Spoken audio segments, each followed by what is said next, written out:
राजस्थान के झुंझुनुओं क्षेत्र में स्थित छापोली ठिकाना वीरता का घोंसला माना जाता है था। इसी भूमि पर जन्मे थे ठाकुर सुजान सिंह शेखावत, जिन्हें लोग शेरे शेखावाटी के नाम से पुकारते थे। उनका स्वभाव तेज, न्यायप्रिय और रणभूमि में अजेय था।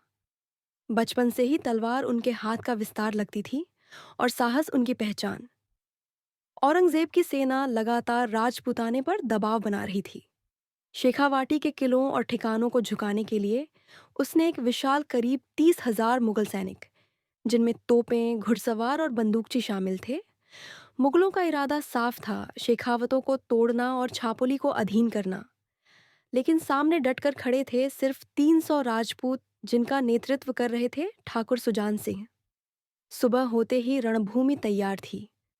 मुगल सेना संख्या में विशाल, लेकिन राजपूतों का हौसला आसमान छू रहा था। जब युद्ध शुरू हुआ, सुजान सिंह अपने घोड़े बादल पर सवार होकर ऐसी गति से बढ़े मानो बिजली कौंधी हो। हर वार में आग थी, हर दहाड़ में सिंह की गर्जना।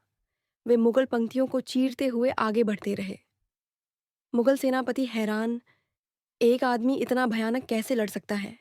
युद्ध के बीच एक मुगल घुड़सवार ने पीछे से वार किया। तलवार इतनी तेज थी कि सुजान सिंह का सिर धड़ से अलग हो गया। हर कोई सोचता रहा कि अब युद्ध खत्म, पर राजपूत इतिहास चमत्कारों और अमर वीरता से भरा है। बिना सिर के भी जारी रहा, रण सिर गिरा।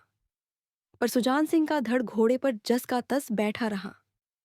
घोड़ा बादल ने समझ लिया कि अपने स्वामी का अंतिम आदेश है, युद्ध मत छोड़ना। और फिर हुआ वो, जिसकी मिसाल दुनिया में कहीं नहीं। बिना सिर के ठाकुर सुजान सिंह का धड़ तलवार चलाता रहा। मुगल घुड़सवार डरकर भागने लगे। उनके वारों में वही ताकत, वही क्रूरता और वही आग थी।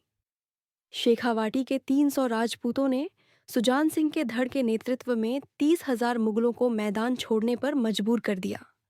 मुगल इतिहासकारों ने भी लिखा, हमने इससे भयानक योद्धा कभी नहीं देखा। कुछ दूरी तक युद्ध करने के बाद घोड़ा बादल सुजान सिंह के सिर तक पहुंचा और वहीं रुक गया।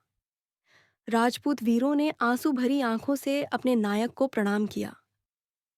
सुजान सिंह की यह बलिदानी कथा आज भी शेखावाटी में गर्व से सुनाई जाती है। वह सिर्फ एक योद्धा नहीं, बल्कि अमर वीर कहलाते हैं वो, जिसने मौत को भी हरा दिया।